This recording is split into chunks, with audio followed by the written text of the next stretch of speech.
आप देख रहे हैं न्यूज़ 9 भारत, रखिए आपको सबसे आगे। नमस्कार, आप देख रहे हैं न्यूज़ 9 भारत। मैं हूं आपके साथ अंजलि। चलिए रुक करते हैं खबरों की ओर। आगरा फिल्म इंडस्ट्री सबसे अधिक प्रतिस्पर्धात्मक फील्ड है, जहां बच्चे से लेकर बुजुर्ग तक कभी भी कोई भी आपका प्रतिद्वंदी बन सकता है। सफलता और पैसा कमाने की इच्छा के अलावा यदि आप में पैशन ना हो तो फिल्म इंडस्ट्री के बारे में कभी ना सोचें, क्योंकि इस फील्ड में एक समय आता ही है जब आपसे किसी न किसी को पहुंचना होता है। ऐसी परिस्थिति में खुद को संतुलित बनाए रखना और जिस मुकाम पर आप पहुंचे हैं उस मुकाम को बनाए रखना आसान नहीं होता। सफलता को बरकरार रखना है तो ड्रीमर के साथ प्रैक्टिकल होना भी जरूरी है। स्पाइसी शुगर संस्था के सीजन 3 के उद्घाटन समारोह में क्राइम पेट्रोल फेम व सिने स्टार अनूप सोनी ने फिल्म जगत में सफलता की बारीकियों व कठिनाइयों के साथ अपने व्यवसायिक जीवन के महत्वपूर्ण पहलुओं को भी साझा किया। कार्यक्रम का शुभारंभ दीप प्रज्वलित कर किया। काफी विकरण की तर्ज पर आयोजित कार्यक्रम की संस्था की अध्यक्ष पूनम सचदेवा ने सवालों का सिलसिला शुरू किया। अनूप सोनी ने कहा कि अभिनेता नहीं होता तो क्रिमिनल लॉयर बनता। बालिका वधू की प्रत्युषा व सिद्धार्थ की मौत से लेकर फिल्म इंडस्ट्री के तमाम पहलुओं पर चर्चा हुई। इस अवसर पर मुख्य रूप से डॉक्टर रंजना बंसल, बबीता चौहान, चांदनी ग्रोवर, पावनी, शिखा जैन, बिंदु नंदा, राजश्री मिश्रा, शिल्पा माहेश्वरी, शीतल अग्रवाल, नीरा थापर, गरिमा मंगल, मिनी डेंग, पूजा ओबराय, रिम्पी जैन, सिमरन, शिल्पा लुथुरा, पुष्पा पोपटानी, गरिमा हेमदेव, रानी रलन, रेणु लांबा, बीना सचदेवा आदि उपस्थित थी। ससुराल में सालियों के संग हुई खट्टी मीठी बातें। आगरा में कार्यक्रम के प्रारंभ में ही एक सदस्य ने सवाल पूछ लिया कि ससुराल में आकर इतनी सालियों के बीच कैसा महसूस कर रहे हैं। अनूप सोनी ने सवाल सुनकर अनूप सोनी की शर्मीली हंसी के साथ जवाब मिला, बहुत अच्छा। लेकिन इसके बाद जब एक सदस्य ने संबोधन में आदरणीय शब्द का इस्तेमाल किया तो मजाकिया लहजे में सम्मान के साथ उन्होंने कहा कि या तो सालियां मत कहिए या फिर आदरणीय मत लगाइए। इस पर अनूप सोनी की सभी सालियों स्पाइसी शुगर के सदस्यों के ठहाके गूंजने लगे। समाज को सुधारने के लिए घर का माहौल सुधारना होगा। आगरा क्राइम पेट्रोल का जिक्र हुआ तो धारा 498 व 367 के दुरुपयोग पर भी चर्चा हुई। कहा कि घर का माहौल सुधरेगा तभी हम समाज को सुधार सकेंगे। घर में लड़के व लड़की को समान अधिकार, समान परिवेश देनी होगी। बच्चे जो घर के सदस्यों के व्यवहार में देखेंगे वही आचरण अपनाएंगे।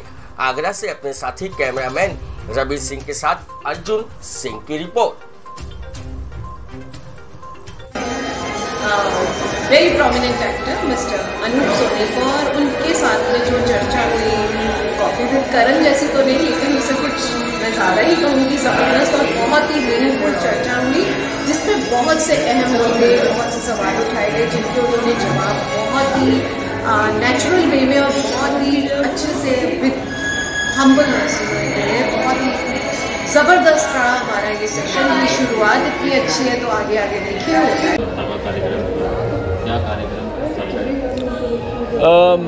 एक्चुअली देखिए, जैसे जिस तरीके से ये क्लब है, लेडीज़ इस क्लब को चलाती हैं, तो कई शहरों में इस तरह के ग्रुप्स जो बनते हैं उनका बेसिक एक मकसद होता है कि अपने शहर में कोई भी इस तरह की सोशल एक्टिविटीज़ होती हैं या किसी भी तरीके से वो कुछ ऐसा काम कर सकें जो आपके उस शहर के लोगों को, जिनको ज़रूरतमंद लोग हैं या कोई इशू बेस्ड चीज़ें हैं जिनको वो एड्रेस करते हैं। तो मुझे लगता है कि ये क्लब कहीं ना कहीं एक कल्चरल एक्टिविटीज़ के अलावा जो उनका मेन मकसद होता है वो यही होता है कि अपने शहर के जितने भी ज़रूरत के मुद्दे हैं उन पर बातचीत की जाए। जो लोगों को मदद की ज़रूरत है या जैसे अभी कोविड का एक क्राइसिस जैसा आया, उस ऐसे डिफ़िकल्ट टाइम्स में जो है इस तरह के ग्रुप बहुत काम करते हैं। तो आई थिंक ये ग्रुप भी उसी तरीके से काम करता है और आज ये उनका एक ईयरली फंक्शन है जिसमें मुझे आने का मौका मिला। गॉड मदर से, और इसके अलावा और भी बहुत सारी मूवीज़ आपने करी हैं, धारावाहिक भी आप कर रहे हैं। अब आगे का हॉलीवुड की भी कुछ एंट्री का कुछ प्लान? नहीं, अभी तो कोई प्लान नहीं है। अभी तो यही है, अभी आने वाले कुछ महीनों में मेरी 2-3 नई वेब सीरीज़ आने वाली हैं, एक फ़िल्म आने वाली है। तो आई थिंक ये एक जर्नी है। एक एक्टर के लिए कभी भी ऐसा नहीं होता है कि भाई ये काम कर लिया तो ये ख़त्म हो गया। एक्टर के लिए हमेशा एक जर्नी है। मैं इतने सालों से काम कर रहा हूँ कभी अच्छे रोल्स होते हैं, कभी बुरे रोल्स होते हैं, कुछ चीज़ें सक्सेसफुल होती हैं, कुछ चीज़ें नहीं सक्सेसफुल होती हैं। तो ये एक सफ़र है जिस पे हम चल रहे हैं। हमें एक्टिंग करना अच्छा लगता है, मुझे एक्टिंग करना बहुत पसंद है, मैं उस प्रोफेशन में आगे बढ़ता चला जा रहा हूँ। सर बहुत सारे आगरा शहर के साथ बहुत सारे ऐसे शहर हैं, मॉडलिंग इंस्टीट्यूट बहुत खुल रहे हैं, जो बच्चे हैं हीरोइन बने, लेकिन उनको वो मुकाम नहीं मिल पा रहा है जहाँ तक वो पहुँचना चाहते हैं। क्या रीज़न मानते हैं? नहीं, ऐसा नहीं है, बहुत सारे ऐसे लोग हैं। आप देखिए एक्टिंग के प्रोफेशन में, डायरेक्शन में, राइटिंग में, सिर्फ एक्टिंग ही नहीं, और भी जो टेक्निकल एस्पेक्ट्स हैं उसमें आप देखिए कितने ऐसे शहरों से लोग हैं जिनका कोई बैकग्राउंड नहीं था फिल्मों का, कोई ऐसा कनेक्शन नहीं था, लेकिन वो बहुत सक्सेसफुल हैं। अब 50 नाम गिनाए जा सकते हैं आज की डेट में। मेजॉरिटी ऑफ राइटर्स, डायरेक्टर्स जो हैं वो ऐसे शहरों से आए हुए हैं जहाँ, और ऐसे फैमिली बैकग्राउंड से जहाँ उनका कोई कनेक्शन नहीं था फिल्मी, सक्सेसफुल हो रहे हैं। लेकिन जैसा मैंने कहा कि ये एक बड़ा समंदर है, ये एक ऐसा फील्ड है जहाँ पर सिर्फ एक डिग्री के बेसिस पे काम नहीं होता है। तो ये उससे क्या हो जाता है कि थोड़ा सा समंदर बड़ा हो जाता है, तो तैरना थोड़ा ज़्यादा पड़ता है। लेकिन अगर आप पैशनेट हैं अपने काम को लेकर, चाहे वो एक्टिंग हो, चाहे वो राइटिंग हो, चाहे वो डायरेक्शन हो, आपको लगे तो रहना ही पड़ेगा। और वो किसी भी प्रोफेशन की डिमांड है कि आपको लगे रहना पड़ेगा।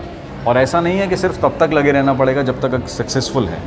सक्सेसफुल हो जाने के बाद भी आपको लगे रहना पड़ेगा, क्योंकि फिर आपको उस सक्सेस को मेंटेन भी करना है। अभी के लिए फ़िलहाल इतना ही काफ़ी। बने रहिए हमारे साथ छोटी से बड़ी खबर जानने के लिए न्यूज़ 9 भारत पर। अब चाहूँगी इजाज़त। नमस्कार।